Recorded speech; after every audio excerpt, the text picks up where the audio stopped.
Welcome to Catch Fire Farnborough on this Wednesday morning and our thought for the day.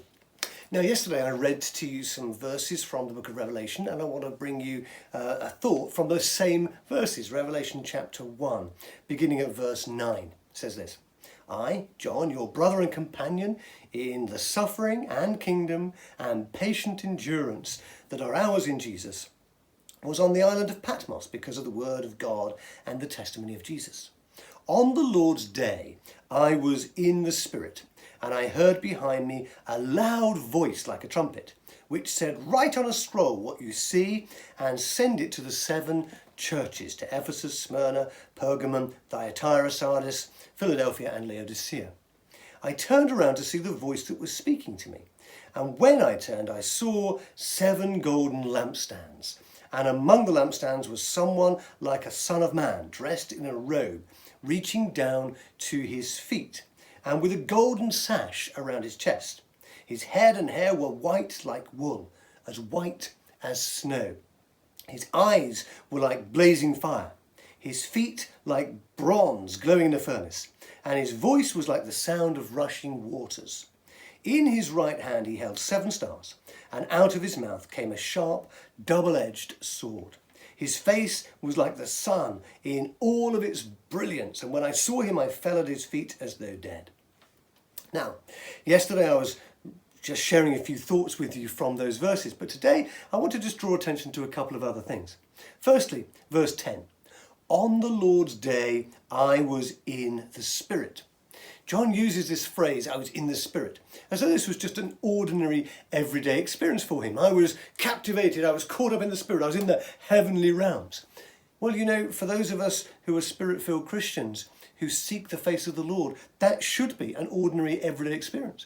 We should be worshipping the Lord, so captivated by his beauty, feeding upon the word of God, so much so that being in the Spirit should not be an unusual experience for us. And we should be able to say, oh, you know, earlier today when I was in the Spirit, when I was caught up in the heavenly realms in prayer, that should be an ordinary, everyday experience for us.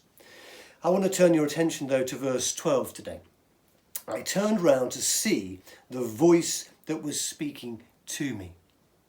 How do you see a voice?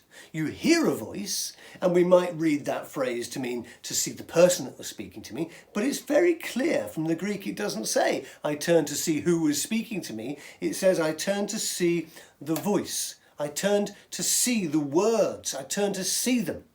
Very, very similar language actually is used in Genesis chapter 3 and verse 8. And it says this: Then the man and his wife heard the voice of God walking in the garden.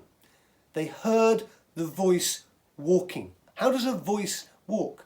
Literally, they heard the word of God walking. Now that makes a difference, doesn't it? They heard the word. You see, the word of God is a person. And the word of God is a person who has a name, and his name is Jesus. We know from the beginning of John's gospel, in the beginning was the Word, and the Word was with God, and the Word was God. He was with God in the beginning. Jesus is the Word of God. He became flesh, he became a living address and made his dwelling amongst us. You see, John had spent all this time with Jesus. He knew the man, Jesus, but when he was in the Spirit, and that's when you're going to get a revelation, by the way, of the person of Jesus, when you're caught up in the Spirit. When he was in the Spirit, he heard this incredible, powerful voice behind him, and he turned to see the Word of God. He turned to see Jesus. He heard the voice, and he turned to see the voice of Jesus. He turned to see the Word. He turned to see the Son of God. He knew who it was. He was in the Spirit. He knew who it was going to be, but he wanted to see. He wanted to see Jesus. Adam and Eve, as they were in the garden, the Word of God walks amongst them, and they were afraid because they had sinned. Then we get the word in John's gospel, a revelation that actually he was with God and he was God right from the beginning. You see, the word of God is a person. The word of God has a name, and his name is Jesus. If you spend time today in the Spirit, worshipping the Lord, feeding upon the Word of God, if you are captivated by the Lord and you get caught up in the Spirit, caught up in the heavenly realms, that is where you will have a revelation of the Word of God. Jesus himself. The Word is a person. He has a name. His name is Jesus. And as you are captivated in the Spirit, as you're caught up in the heavenly realms, expect not only to hear the voice of God, not only to hear God speaking, but to see the Word, to see a revelation of who God is. One more thing I want to share with you. Notice this.